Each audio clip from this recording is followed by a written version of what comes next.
30. mars. Ekkert gerist fyrir tilviljun. Fullkomin áætlun og mynstur gengur í gegnum alla lífsins heildina.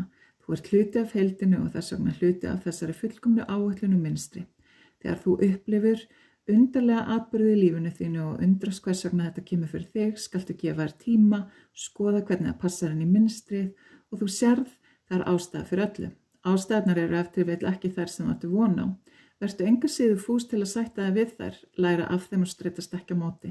Lífi ætti að vera áreynslulaust. Blómi streitist ekki á móti því að opna sig fyrir geislum sólarinnar. Því ættir þú að streitast á móti því að opna fyrir takmarkalausu kærleika míns. Fari svo að þú viljir það, er það ekki hluti að minni fullkomnu áætlun og mynstri fyrir þig. Látleysi er aðalmerki mitt.